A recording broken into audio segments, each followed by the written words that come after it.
नारायण नारायण। आज हम पढ़ रहे हैं अमृत मंथन बाय डॉक्टर श्री राम किंकर जी महाराज। पंचम प्रवचन। श्री राम शरणम मम। प्रेम अमीय मंदर बिरहु भरत पयोधि गंभीर मथि प्रगटेउ सुर साधु हित कृपा सिंधु रघुबीर। भगवान श्री रामभद्र ने 14 वर्ष के वियोग को मथानी बनाकर जिस भरत समुद्र का मंथन किया और उसमें प्रेम का अमृत तो प्रकट हुआ ही, किंतु जैसे समुद्र में मंथन से 14 रत्न प्रकट हुए थे, इसी प्रकार भरत के व्यक्तित्व में भी उनके अनेक सद्गुण इस वियोग के मंथन द्वारा प्रकट होते हैं।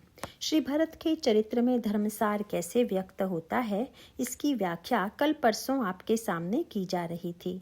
आइए आज श्री भरत के व्यक्तित्व के एक अन्य अनुपम गुण की ओर दृष्टि डालें।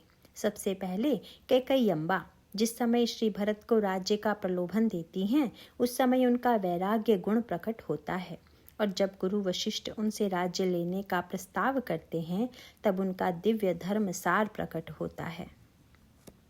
इसके पश्चात इस यात्रा के क्रम में श्री भरत का तृतीय दिव्य गुण शील, जो उनके सर्वोत्कृष्ट गुणों में से एक है, वह किस रूप में अभिव्यक्त होता है, आज हम इस पर विचार करेंगे। अयोध्या के सारे समाज को लेकर चित्रकूट की ओर जाते हुए जब श्री भरत श्रृंगवेरपुर के पास पहुंचते हैं, तब यह समाचार निषाद राज को मिलता है, और साथ में यह भी समाचार उन्हें मिला कि श्री भरत चित्रकूट की ओर अकेले नहीं अपितु चतुरंगिणी सेना लेकर जा रहे हैं। सचमुच भरत समुद्र इतना गंभीर है कि बड़े से बड़ा व्यक्ति भी उसकी गहराई को नाप पाने में असमर्थ है। गुरु वशिष्ठ तो असमर्थ हो ही जाते हैं, और यहाँ तक कि लक्ष्मण जी के अंतःकरण में भी कुछ समय के लिए भ्रांति का उदय होता है। इस प्रसंग में भी निषाद राज के हृदय में भ्रम उत्पन्न होता है, और उनका यह भ्रम अस्वाभाविक नहीं कहा जा सकता। उनका भ्रम था कि यदि श्री भरत चित्रकूट में श्री राम को मनाने के लिए जा रहे होते, तो वे सेना लेकर ना जाते, क्योंकि परंपरा यह है कि जब हम मंदिर में देवता का दर्शन व स्तुति करने के लिए जाते हैं, उस समय यदि हमारे पास कोई शस्त्र होता है तो भी उसे बाहर रखकर जाते हैं। श्री भरत यदि भगवान के चरणों में नमन करने के लिए जा रहे होते तो चतुरंगिणी सेना लेकर ना जाते, क्योंकि लोगों की ऐसी धारणा है कि सेना का उपयोग तो केवल युद्ध के लिए किया जाता है। और सचमुच श्री भरत के व्यक्तित्व की यही विलक्षणता है कि उनके क्रियाकलाप व्यक्ति यदि केवल बहिरंग दृष्टि से देखें, तो श्री भरत के व्यक्तित्व के विषय में यह भ्रांति उनके अनेक कार्यों के द्वारा बार बार हो जाती है। जब श्री भरत कई वर्ष तक श्री राम से दूर ननिहाल में रह जाते हैं, या जिस समय महर्षि विश्वामित्र भगवान श्री राम और लक्ष्मण को लेकर चले गए, उस समय श्री भरत ने एक बार भी श्री राम से यह आग्रह नहीं किया कि मैं भी आपके साथ चलूंगा। इससे लोगों के अंतःकरण में यही बात आई कि यद्यपि श्री भरत अच्छे हैं, सज्जन हैं, लेकिन श्री लक्ष्मण जी के हृदय में प्रभु के प्रति जैसा प्रगाढ़ अनुराग है, वैसा उत्कृष्ट प्रेम राम के प्रति श्री भरत में नहीं है। और अगर गीतावली रामायण पर दृष्टि डालें, तो बाल्यावस्था से ही श्री भरत के विषय में लोगों के मन में यह भ्रम बार बार आता है। यद्यपि श्री लक्ष्मण के प्रेम की गरिमा को तो अयोध्या वासियों ने स्वीकार कर लिया था, पर श्री भरत के प्रेम की गरिमा को वे अनुभव नहीं कर पाते थे।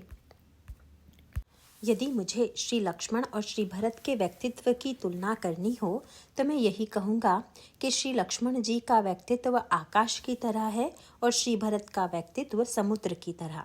यद्यपि दोनों ही बड़े विशाल हैं, लेकिन दोनों में यह अंतर अवश्य है कि जब हम और आप आकाश की ओर दृष्टि उठाकर देखते हैं, तो आकाश की प्रत्येक वस्तु प्रत्यक्ष दिखाई देती है कि यह सूर्य है, यह चंद्रमा है, यह मंगल है, यह बुध है, आदि आदि। पर यदि समुद्र के किनारे खड़े होकर देखें, तो हमें यह बिल्कुल दिखाई नहीं देता कि समुद्र के भीतर क्या है। इसी प्रकार लक्ष्मण जी के हृदय के भाव इतने प्रत्यक्ष हैं कि दूर से ही प्रत्येक व्यक्ति यह अनुभव कर लेता है कि इनके अंतःकरण में यह भावना है। पर श्री भरत का व्यक्तित्व समुद्र की भांति अपनी भावनाओं को इस तरह छिपाए हुए है कि उनके क्रियाकलापों से लोगों को एक भिन्न प्रकार की ही अनुभूति होती है। गीतावली रामायण में गोस्वामी जी ने एक बड़ी ही दिव्य झांकी का वर्णन किया है, जिसमें वे कहते हैं कि एक बार चारों भाइयों ने अपनी मित्र मंडली के साथ सरयू जी के किनारे गेंद खेलने का निर्णय किया, जिसमें घोड़े पर बैठकर गेंद खेलने की प्रक्रिया का एक बड़ा सुंदर चित्र गोस्वामी जी प्रस्तुत करते हैं। उसके लिए वे चौगान शब्द का प्रयोग करते हैं, और जब दो दलों का बंटवारा होने का प्रश्न आता है तो श्री लक्ष्मण भगवान राम से पहले ही कह देते हैं कि प्रभु, मैं यदि खेलूंगा तो आपकी ओर से खेलूंगा, नहीं तो खेलूंगा ही नहीं। और जब श्री लक्ष्मण जी के मुंह से यह वाक्य निकलता है तो प्रत्येक सुनने वाले को लगता है कि सचमुच लक्ष्मण कितने अनुरागी हैं कि वे जीवन में अन्यत्र की तो बात ही क्या, खेल में भी श्री राम के विपरीत जाने की कल्पना नहीं कर सकते। सचमुच ऐसा लगता है कि जीवन में कभी श्री राम के विरुद्ध जाने की कल्पना उनके मन में नहीं है। लेकिन वहीं श्री भरत की भूमिका उल्टी है, क्योंकि यदि श्री भरत भी यह आग्रह करते कि नहीं प्रभु, मैं भी आपकी ओर से ही खेलूंगा, तो लोगों को लगता कि श्री भरत का भी प्रेम बड़ा उतावला है। लेकिन श्री भरत ने तो बिल्कुल उल्टा व्यवहार किया। श्री भरत ने प्रभु की ओर देखा और मानो उसमें श्री भरत का संकेत यह था कि प्रभु, यदि आप कहें तो आपके विरोधी दल का नायकत्व मैं स्वीकार कर लूं। और भगवान राम मुस्कुराकर श्री भरत को विरोधी दल का नायक बना देते हैं। तुलसीदास जी कहते हैं कि इस खेल में एक ओर भगवान राम और लक्ष्मण हैं और दूसरी ओर श्री भरत और शत्रुघ्न जी हैं। राम लखन एक ओर, भरत रिपुद दमन लाल एक ओर भये, सरजु तीर सम सुथल भूमि थल, गनि गनि गुहिया बाटी लये। और भाई, जो लोग केवल बहिरंग क्रिया के आधार पर प्रेम का निर्णय करते हैं, उन्हें तो यही लगता है कि श्री भरत और श्री लक्ष्मण में अंतर है। लेकिन वस्तुतः श्री भरत की विशेषता यही है कि वे तो भरत पयोधि गंभीर, अत्यंत गंभीर समुद्र हैं। श्री लक्ष्मण और श्री भरत के प्रेम में एक मुख्य अंतर यह है कि श्री लक्ष्मण के प्रेम में तो अधिकार की भी वृत्ति है, जबकि श्री भरत के प्रेम में अधिकार का लेश भी नहीं है। इसको आप किसी दूसरे गलत अर्थ में न लेंगे। यह लक्ष्मण जी की कमी नहीं है। श्री लक्ष्मण जी के व्यक्तित्व की तुलना हम यूं कर सकते हैं कि जैसे कोई माँ जब बालक से प्रेम करती है, तब माँ के मन में बालक के प्रति समर्पण नहीं बल्कि अधिकार होता है। यद्यपि प्रेम में तो समर्पण की ही मुख्यता है, किंतु माँ के मन में समर्पण क्यों नहीं होता? उसका एकमात्र कारण यह है कि माँ के अंतःकरण में यह विश्वास है कि मेरा बालक इतना योग्य नहीं है कि वह अपने हित अहित का निर्णय कर सके। माँ चाहती है कि बालक मेरी इच्छा के अनुकूल चले, मैं जो खिलाऊं वही खाए, जो मैं पिलाऊं वही पिए। यह माँ के अंतःकरण में बालक के प्रति ममता और वात्सल्य का अतिरेक है। माँ के हृदय में अपने बालक के प्रति सर्वदा एक संदेह बना रहता है कि यह निर्णय करने में सक्षम नहीं है। इस प्रकार अधिकार की वृत्ति माँ के अंतःकरण में विद्यमान रहती है। ठीक इसी प्रकार की वृत्ति श्री लक्ष्मण जी में है, क्योंकि श्री लक्ष्मण जी भगवान राम को चाहे जितना महान मानते हों, पर उनको सर्वदा यह लगता है कि श्री राम अपना अच्छा बुरा समझ नहीं पाते तथा स्वभाव से ही इतने भोले हैं कि अगर प्रभु के स्वभाव के अनुकूल व्यवहार होगा तो वह बार बार ठगे जाएंगे। अतः लक्ष्मण जी यह चाहते हैं कि श्री राम का भला इसी में है कि मैं जैसा कहूँ वे वैसा ही चलें। इसीलिए जब भगवान राम ने श्री कृष्ण के रूप में जन्म लिया तो फिर लक्ष्मण को छोटा भाई नहीं बनाया, अपितु इस अवतार में तो उनको अपना नाम भी दे दिया और बड़ा भाई भी बना दिया। जब उनको बलराम नाम दे दिया तो मानो राम नाम जो था वह लक्ष्मण जी को मिल गया और पद में भी बड़े भाई हो गए।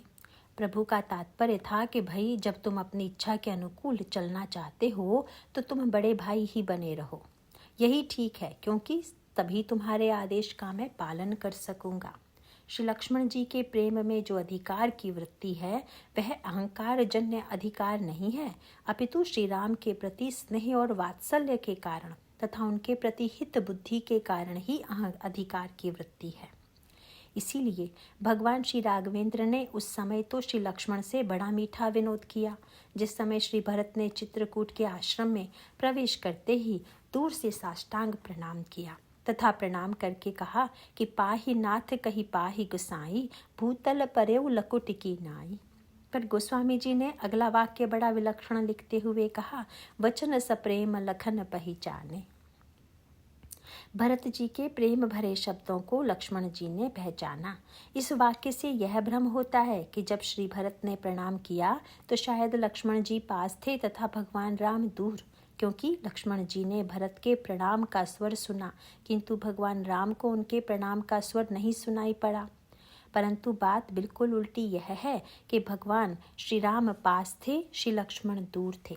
भगवान राम वट वृक्ष की छाया में बैठे हुए हैं तथा सामने लक्ष्मण जी हैं, और जब श्री भरत ने पीछे से प्रणाम किया तब यद्यपि स्वर तो पहले भगवान राम के कान में गया पर बाद में लक्ष्मण जी के कान में। पर श्री भरत के प्रणाम का स्वर सुनने के बाद भी भगवान राम बैठे रहे, और इस कार्य के द्वारा मानो प्रभु ने श्री लक्ष्मण जी से प्रेम भरा विनोद किया था, क्योंकि कुछ देर पहले ही लक्ष्मण जी ने श्री भरत जी की कटु आलोचना करते हुए भगवान राम से यहाँ तक कह दिया था कि आप अच्छे पारखी बिल्कुल नहीं हैं।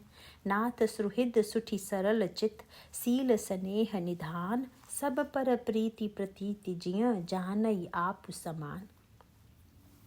उन्होंने कहा, प्रभु आप तो सबको अपनी तरह अच्छा मान लेते हैं, इसीलिए आपने भरत को भी अच्छा मान लिया, किंतु भरत अच्छे नहीं हैं। लेकिन जब भरत ने प्रणाम किया तो भगवान राम उठे क्यों नहीं? प्रभु का तात्पर्य था कि लक्ष्मण, मुझे तो तुम अच्छा पारखी मानते नहीं हो, इसीलिए जब तक तुम भरत को परख कर प्रमाण पत्र न दे दोगे तब तक मैं नहीं उठूंगा। तुम जब कह दोगे कि यह प्रेमी है तभी उठूंगा, क्योंकि तुम्हारे अधिकार को मैं अस्वीकार तो करता नहीं हूँ। और सचमुच भगवान श्री राम लक्ष्मण जी की भावना का सम्मान करते हैं, और जब लक्ष्मण सूचना देते हैं कि कहत सप्रेम नाई महिमा था, भरत प्रणाम करत रघुनाथा, और तब उठे राम सुनि प्रेम अधीरा, कहूँ पट कहूँ निशंग धनु तीरा। वास्तव में लक्ष्मण जी की प्रीति अधिकार पुरस्सर है और वह भी प्रेम का ही एक स्वरूप है। पर श्री भरत के चरित्र में ऐसा विलक्षण प्रेम है जिसमें अधिकार का रंच मात्र कहीं लेश है ही नहीं। प्रेम की जो पराकाष्ठा है उसको हम यूं कह सकते हैं कि भक्त में पहले तदीयता का उदय होता है, फिर त्वदीयता का, तथा उसके पश्चात मदीयता का उदय होता है। तदीयता का अभिप्राय है कि जब व्यक्ति के मन में यह भावना उत्पन्न हो कि मैं ईश्वर का हूँ, और जब सामने ईश्वर आ गया तथा उससे संबंध जोड़ा और यह कहा कि त्वदीय अर्थात मैं तुम्हारा हूँ, पर यह भाव ही जब गाढ़ा होता है तो भक्त के अंतःकरण में त्वदीयता मिटकर मदीयता आ जाती है। पहले तो भक्त यह कहता है कि मैं तुम्हारा हूँ, पर बाद में जब भक्त कहता है कि नहीं तुम मेरे हो, बस यही मदीयता है। दादू जी ने भी भगवान से कहा कि महाराज मैंने तो सारे अधिकार छोड़ दिए हैं। भगवान ने पूछ दिया कि अरे भाई अपने लिए भी तो कुछ बचाते, सब केवल मेरे लिए ही क्यों दे दिया? तब दादू जी ने कहा कि महाराज मैंने तो अपने लिए एक ही वस्तु बचाई है और बाकी सब आपके लिए छोड़ दी।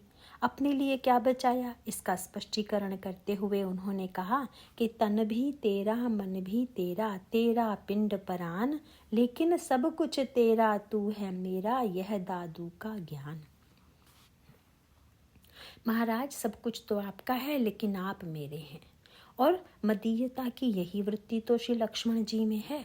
श्री भरत की विशेषता यह है कि उनको अधिकार तो मदीयता का है, पर उन्होंने अपने जीवन में कभी मदीयता के अधिकार का प्रयोग नहीं किया। उन्होंने जब स्वीकार किया तो तदीय ही स्वीकार किया कि मैं प्रभु का हूँ और प्रभु मुझे जैसे चलाना चाहे मैं वैसे ही चलूँगा। यह श्री भरत का मूक समर्पण है। इसीलिए आगे चलकर श्री भरत के व्यक्तित्व की बड़ी सार्थक व्याख्या की गई है। जिस समय श्री भरत भगवान श्री राम को मनाने चले तो सबसे अधिक आतंकित देवता थे, और देवताओं के मन में तो ऐसी योजना आई कि किसी प्रकार से श्री भरत और श्री राम के मिलन को रोकने की चेष्टा की जाए। लेकिन उन्होंने अपने गुरु बृहस्पति से पूछ दिया कि आप यह बताइए कि अगर श्री भरत भगवान राम से लौटने के लिए कहेंगे तो श्री राम लौट जाएंगे या नहीं। गुरु बृहस्पति ने कहा कि इसमें कोई संदेह नहीं है कि अगर एक बार भी भरत जी के मुंह से यह शब्द निकल गया कि प्रभु आप लौट चलिए, तो श्री राम अवश्य लौट जाएंगे। इस वाक्य को सुनकर इंद्र तो घबरा गए। उन्होंने कहा कि महाराज, हमारे मन में तो दुविधा थी, पर आप तो कह रहे हैं कि राम निश्चित रूप से लौट जाएंगे।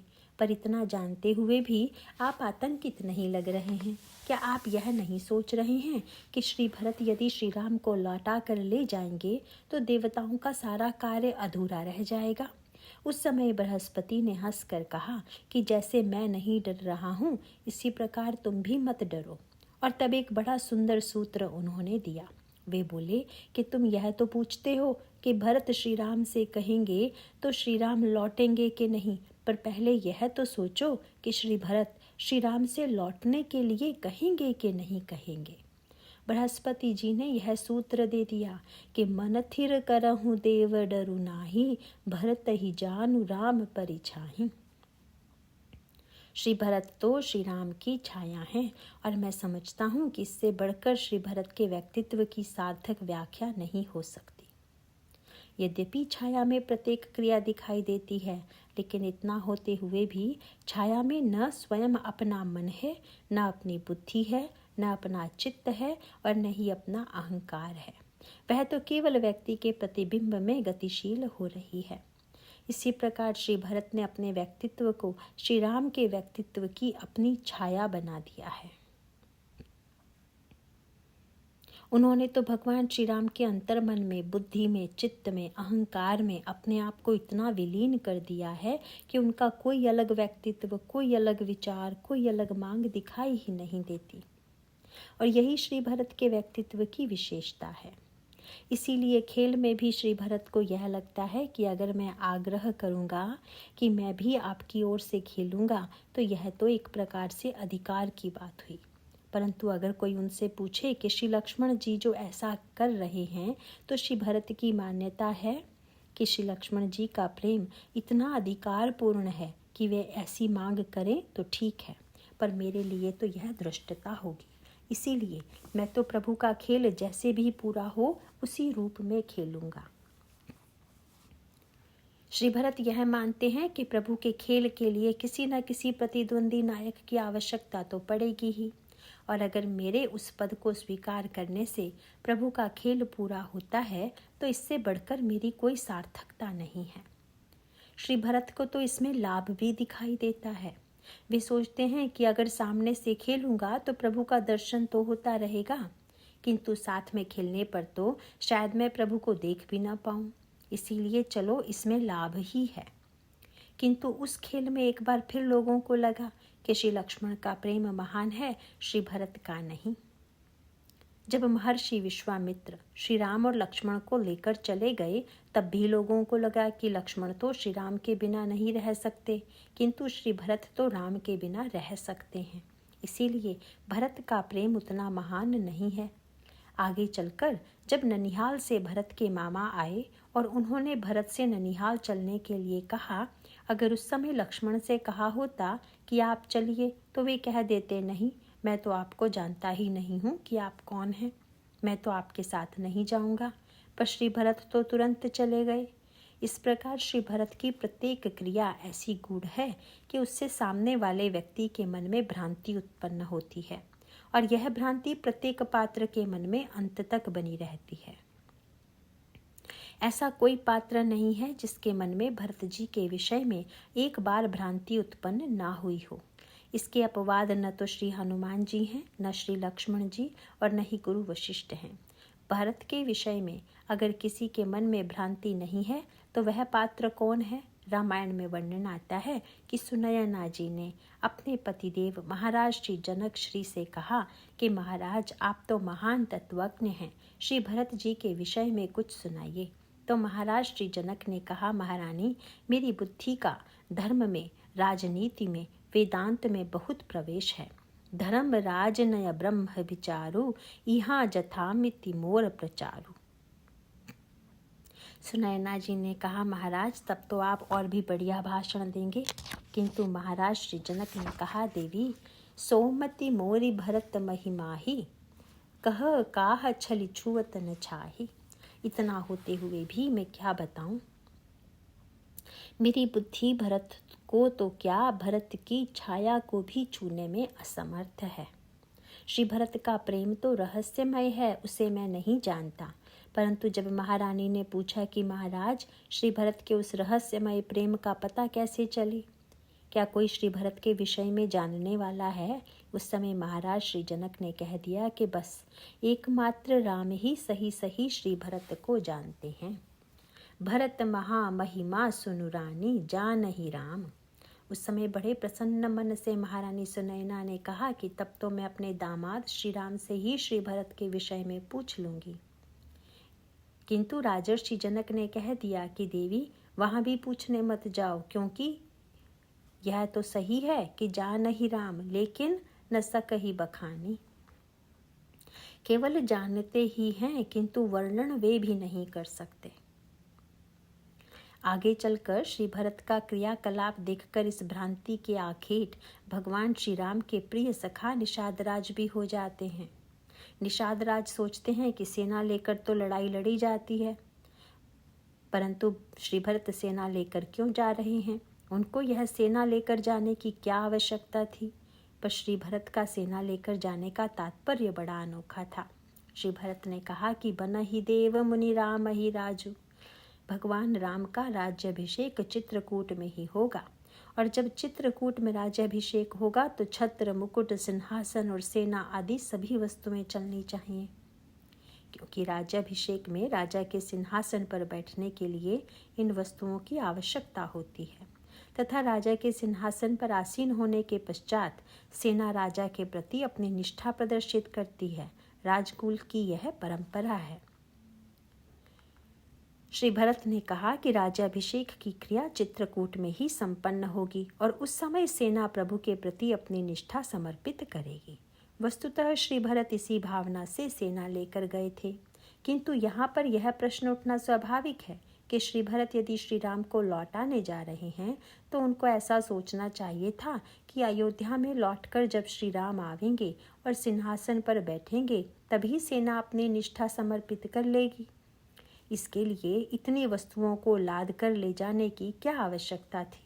पर श्री भरत इतने भावुक हैं कि उनकी भावना की गहराई दूसरे व्यक्ति नहीं समझ पाते।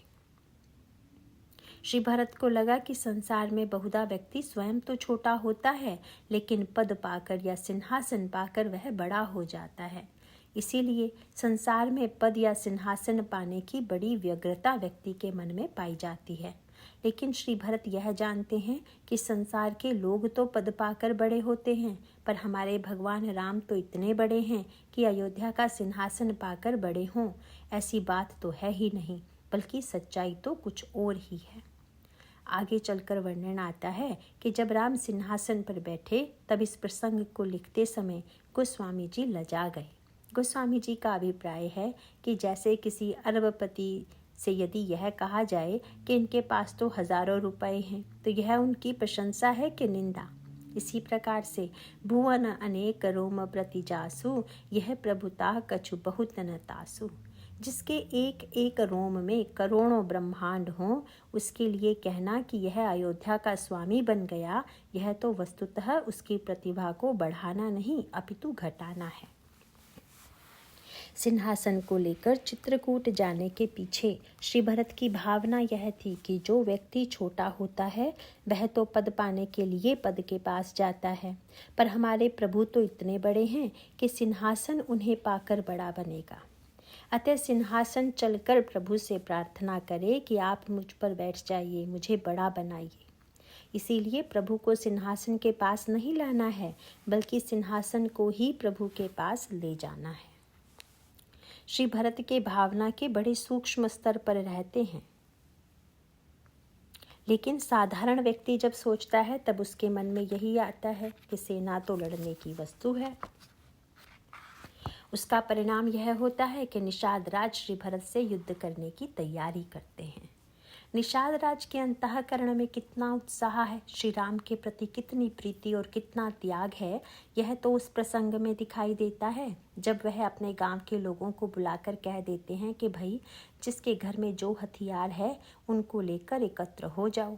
उनकी भावना का वर्णन करते हुए गोस्वामी जी स्पष्ट कह देते हैं कि सन्मुख लोह भरत सन लेऊ, जियत न सुरसरी उत्तरन देऊ।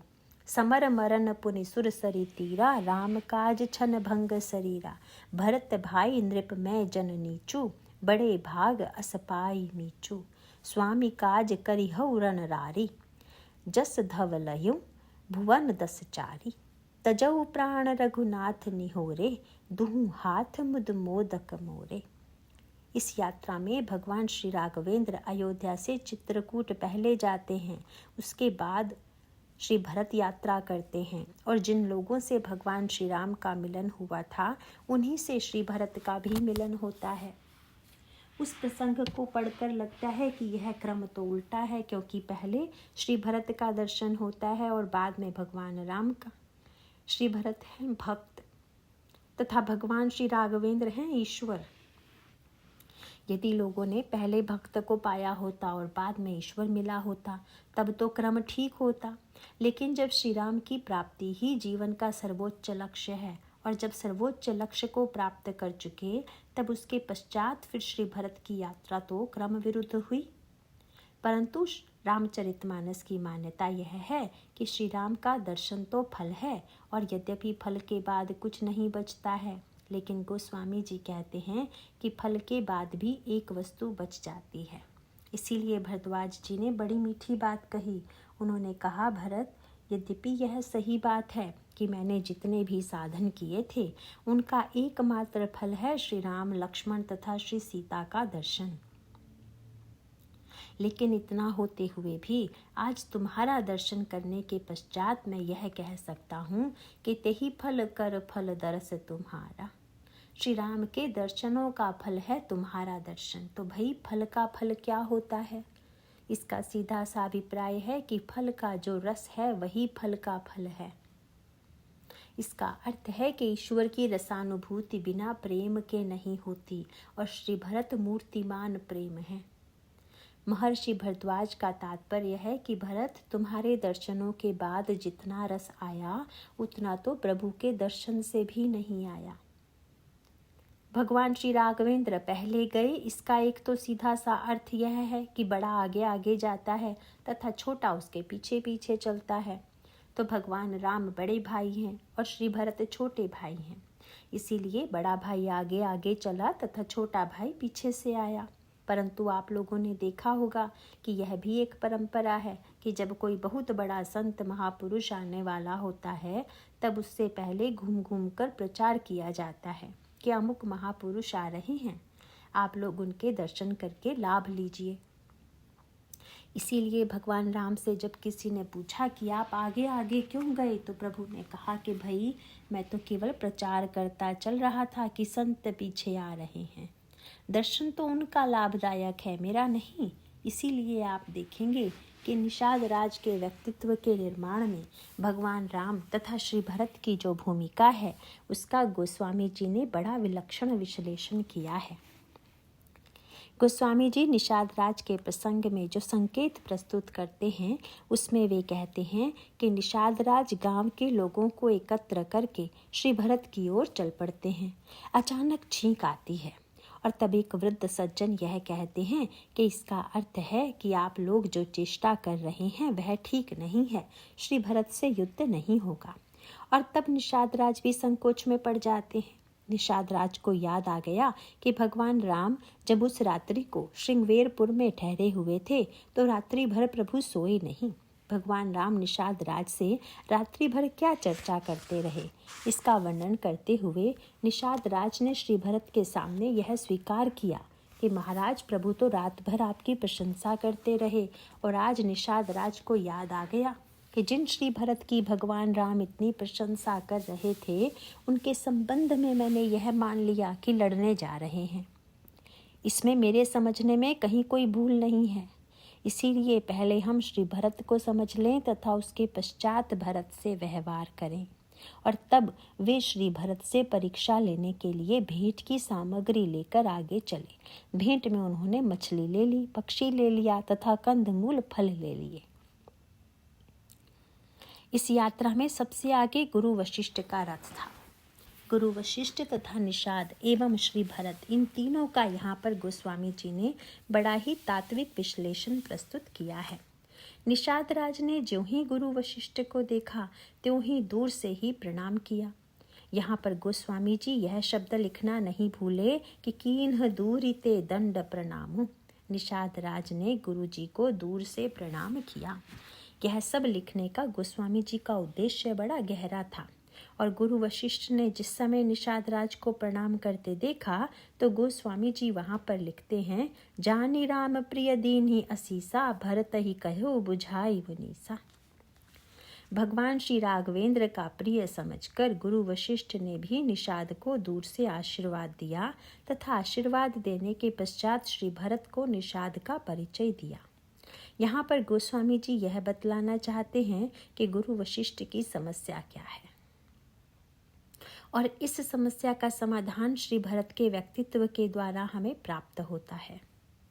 जैसा कि पूर्व प्रवचन में आपके सामने मैंने यह कहा था कि यद्यपि शिष्य तो गुरु से सीखते हैं, परंतु यहाँ गुरु ने शिष्य से सीखा तथा गुरु ने शिष्य का अनुगमन किया और गुरु ने ऐसा अनुभव किया कि जैसे हमारे व्यक्तित्व में, हमारी साधना में जो कुछ कमी रह गई थी वह शिष्य भरत के चरित्र और संपर्क से दूर हो गई।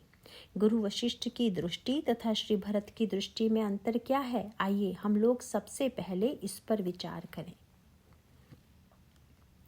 गुरु वशिष्ठ के मन में निषाद राज से घृणा भले ही ना हो, लेकिन निषाद राज ने जब गुरु वशिष्ठ को दूर से प्रणाम किया तब उनका अभिप्राय था कि गुरु वशिष्ठ वर्ण धर्म की उस परंपरा को मानते थे जहाँ पर निषाद वर्ण की दृष्टि से अस्पृश्य थे। इसीलिए निषाद राज ने यह सोचा कि मेरे निकट जाने से गुरु जी को कहीं फिर से स्नान न करना पड़े, इसीलिए मैं दूर से ही प्रणाम करूँगा। और यद्यपि गुरु वशिष्ठ बड़े विचारक तथा अत्यंत भावुक हैं, लेकिन इतना होते हुए भी यह जो संस्कार का अवरोध है, इसको पार करने की सामर्थ्य गुरु वशिष्ठ अपने में प्रकट नहीं कर पाए। यह केवल गुरु वशिष्ठ ही नहीं, बड़े से बड़े व्यक्तित्व की जो सबसे बड़ी समस्या है वह उसके अंतःकरण में निहित संस्कार के कारण ही है।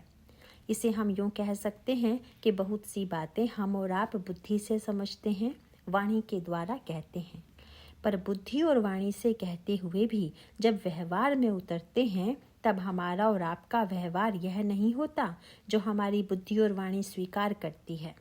और भाई यद्यपि रामायण की यह चौपाई तो आप और हम नित्य पढ़ते हैं, सिय राम मैं सब जग जानी, करो प्रणाम जोरि जुग पानी।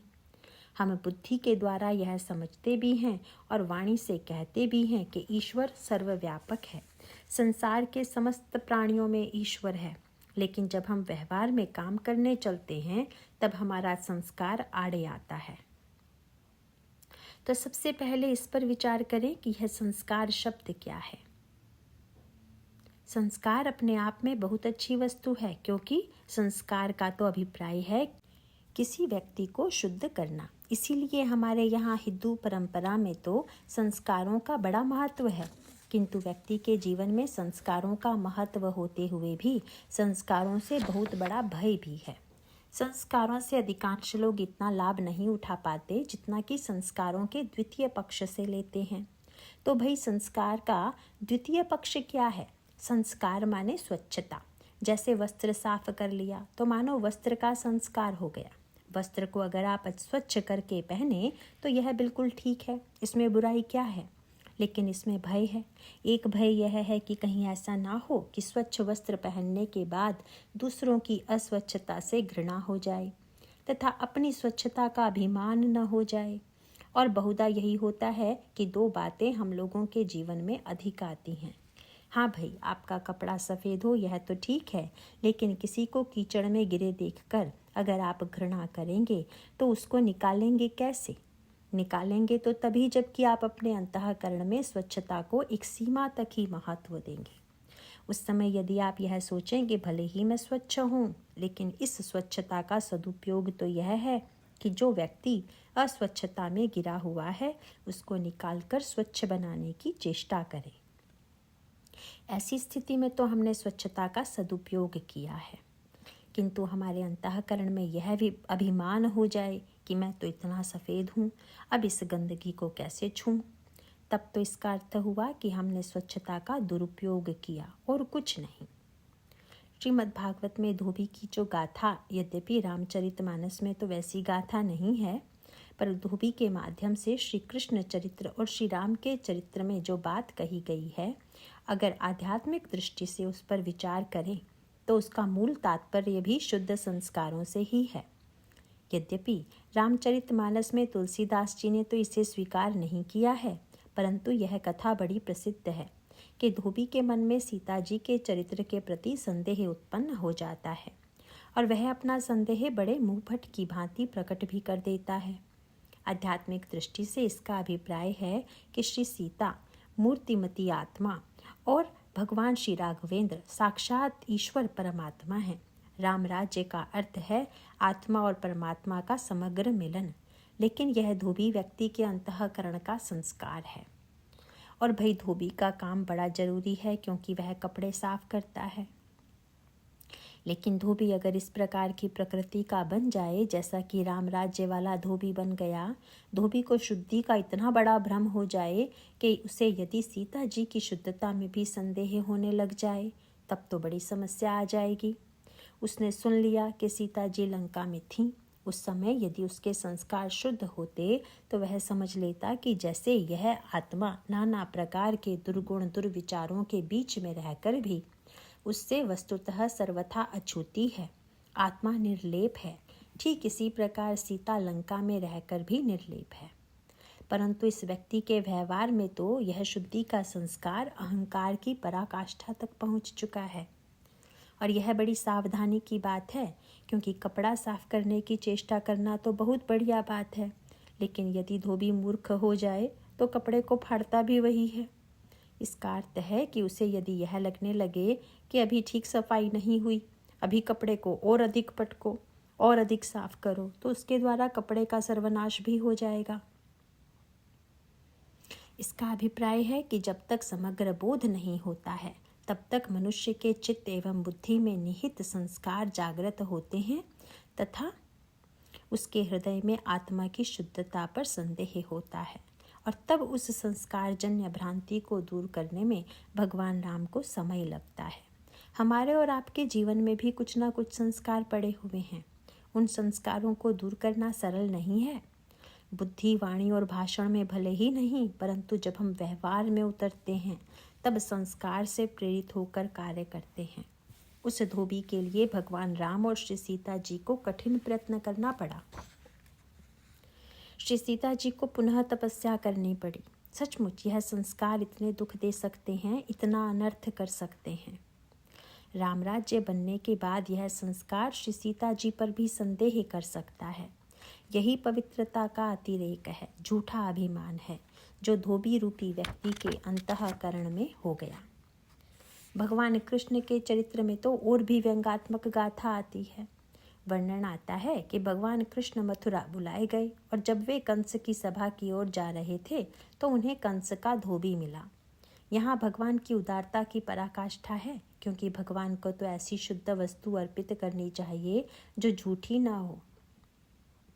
लेकिन प्रभु इतने उदार थे कि उन्होंने उस धोबी से कहा कि भैया ये वस्त्र हमको दे दो, हम लोग भी पहन लें। इसका अभिप्राय है कि भगवान तो इतने करुणामय हैं कि वस्त्र यदि एक बार झूठा भी हो गया तो भी कोई बात नहीं है। अतः मैं कंस का वस्त्र भी पहनने को प्रस्तुत हूँ। भगवान की यह मान्यता है कि जीव के पास ऐसी कोई वस्तु ही नहीं बची है जो झूठी ना हो। इसीलिए यदि मैं यह कहूँगा कि मुझे शुद्ध वस्तु ही दो तो जीव नहीं दे पाएगा। इसीलिए उनकी करुणा यह है कि वे कहते हैं कि नहीं नहीं, झूठा ही सही, पर वह वस्त्र तो मुझे दे दो। लेकिन यह धोबी तो बड़ा दृष्ट निकला। यहाँ पर मैं आपको यह बता दूं कि भगवान राम तथा भगवान कृष्ण दोनों ने धोबी से अलग अलग तरह का व्यवहार किया। भगवान राम ने धोबी को दंड नहीं दिया बल्कि स्वयं कष्ट सहा, पर भगवान कृष्ण ने धोबी को मार ही डाला। क्योंकि वह बड़ा अभिमानी धोबी निकला। यह भी संस्कार ही है और यह संस्कार अत्यंत प्रबल है। कंस के प्रति इतनी आस्था है कि साक्षात भगवान वस्त्र मांग रहे हैं, परंतु वह कहता है कि तुम गांव के गंवार गाय चराने वाले महाराज कंस का कपड़ा पहनने की बात सोचते हो। अरे तुम्हारा यह साहस कैसे हुआ कि तुमने कपड़ा मांग लिया? और तब भगवान ने कहा कि इस धोबी को तो मार डालना ही ठीक है। इसीलिए उन्होंने उसको मारकर कपड़े छीन लिए। इसका अभिप्राय है कि संस्कार को या तो किसी तरह मिटाइए या हटाइए। हटाइए तो राम राज्य है और मिटाइए यह भगवान कृष्ण का दर्शन है। संस्कार की उपरोक्त समस्या गुरु वशिष्ठ के सामने भी है। निषाद का दूर से प्रणाम करना और गुरु जी का दूर से आशीर्वाद देना। इसका अर्थ क्या है? क्या गुरु जी नहीं जानते कि सर्वत्र भगवान है? क्या गुरु जी यह नहीं जानते कि निषाद राज भगवान राम के प्रिय मित्र हैं तथा भगवान राम ने निषाद के जीवन को पलटकर कैसा बना दिया है? यद्यपि गुरु वशिष्ठ महान ज्ञानी, आत्मदर्शी तथा सर्वत्र आत्म तत्व की एकता को जानते हैं और गुरु वशिष्ठ तो भगवान के भक्त हैं, वे यह मानते हैं कि भक्ति ही सर्वश्रेष्ठ है, लेकिन चित्त का संस्कार इतना प्रबल था कि जिस समय निषाद राज ने दूर से प्रणाम किया उस समय गुरु जी के मन में यह बात आई बिना नहीं रही कि भाई होंगे भक्त पर आखिर हैं तो निषाद ही। इसीलिए ठीक है, मैं आशीर्वाद तो दूंगा पर दूर से ही दूंगा। इसका सीधा सा तात्पर्य है कि इस संस्कार से अपने को मुक्त करने की सामर्थ्य इस समय तक उनमें नहीं थी। गुरु वशिष्ठ जब निषाद राज को आशीर्वाद दे रहे थे उस समय श्री भरत ने पूछा, गुरुदेव आप जिन्हें आशीर्वाद दे रहे हैं यह कौन है?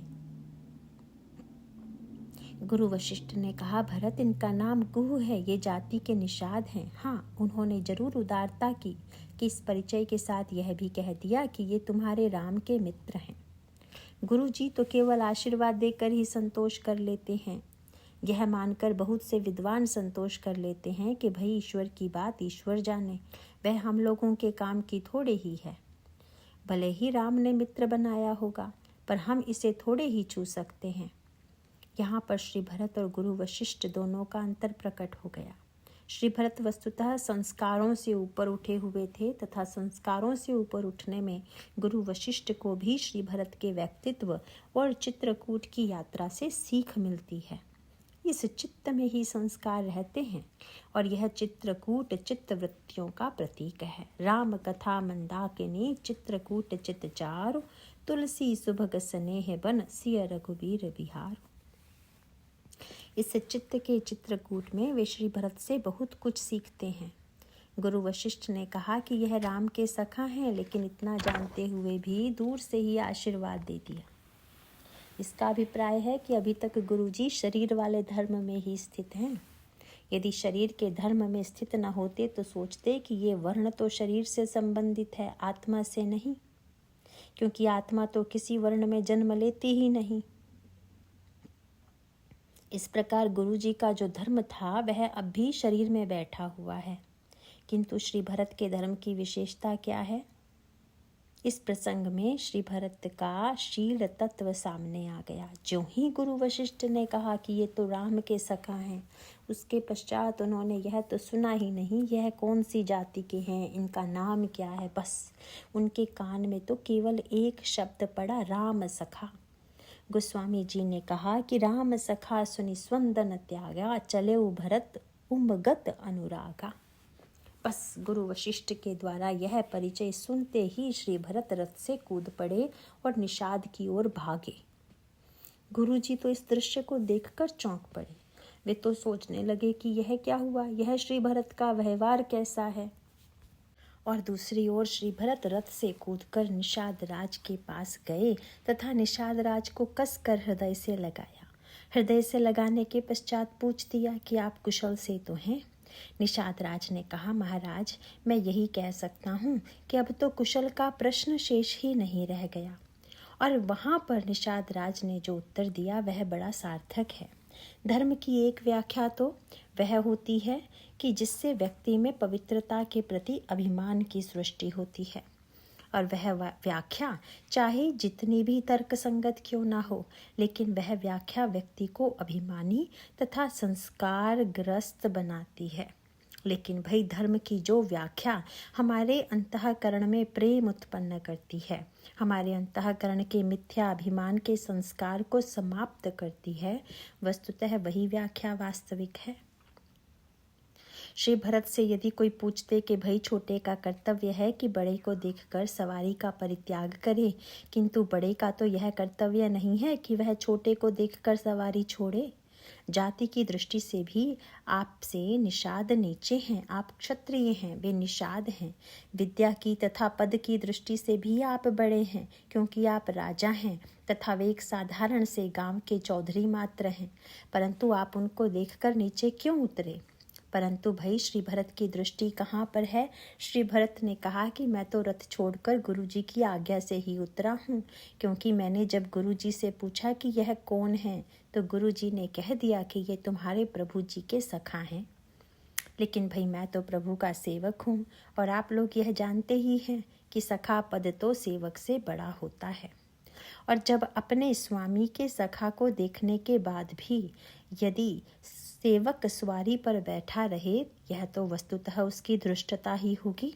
इसीलिए मैंने जो किया वह गुरुजी की आज्ञा से ही तो किया।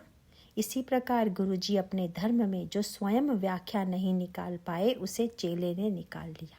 गुरुजी जितनी दूर तक नहीं समझ पाए, उतनी दूर तक चेले ने समझ लिया। सचमुच चेला हो तो ऐसा हो। बड़ों के प्रति शीलवान तो अनेक लोग हो जाते हैं, लेकिन शील की सच्ची कसौटी तो यही है कि छोटे के प्रति, तुच्छ के प्रति हमारा आपका व्यवहार कैसा होता है। जब श्री भरत का शील आया तो गोस्वामी जी ने एक बड़ा सुंदर सूत्र दिया, और यहाँ पर गोस्वामी जी ने बता दिया कि सचमुच भरत जी के शील और धर्म में क्या अंतर है। गोस्वामी जी कहते हैं कि सत्य सोने की तरह है तथा शील पारस की तरह, और दोनों में सबसे बड़ा अंतर यही है कि सोना तो स्वयं मूल्यवान है, पर पारस की विशेषता यह है कि वह जिसे छू देता है उसे सोना बना देता है। किसी ने पूछ दिया कि अच्छा, भरत जी ने तो अवश्य हृदय से लगाया, परंतु निषाद राज को तो संकोच लगा होगा, उन्होंने तो दूर हटने की चेष्टा की होगी। किंतु गोस्वामी जी ने कहा बिल्कुल नहीं, निषाद राज भरत जी के हृदय से ही लगे रहे। तो फिर उनको संकोच क्यों नहीं हुआ? उस समय गोस्वामी जी ने श्री भरत के शील का बड़ा ही सुंदर परिचय दिया। वे कहते हैं कि श्री भरत के शील ने निषाद को निषाद थोड़े ही रहने दिया, बल्कि श्री भरत के शील को देखकर ही देखी भरत कर शील स्नेहु, भा निषाद ते ही समय विदेहु। अरे वह तो विदेह हो गया। यदि वे देह में होते तो निषाद समझकर अपने को हीन मानते, लेकिन श्री भरत के शील से निषाद राज तो विदेह हो चुके थे। जब श्री भरत जी ने पूछा कि आप कुशल से तो हैं, तो निषाद ने कह दिया, महाराज समाज ने तो चारों तरह से मुझे तुच्छ सिद्ध कर दिया था। समाज तो मुझे कपटी, कायर, कुमति तथा कुजाति की उपाधियों से ही सदा पुकारता था। मुझे तो हमेशा यही सुनने को मिला कि मैं कपटी हूँ, कायर हूँ, कुजाति हूँ तथा कुबुद्धि हूँ। लेकिन जब प्रभु ने मुझे अपना मित्र बनाया तथा मित्र बनाने के पश्चात जब प्रभु ने मेरा हाथ पकड़ लिया, मुझसे कहा कि कहो सत्य सब सखा सुजाना, मित्र तुम बड़े सत्यवादी हो, तुम तो मेरे मित्र हो।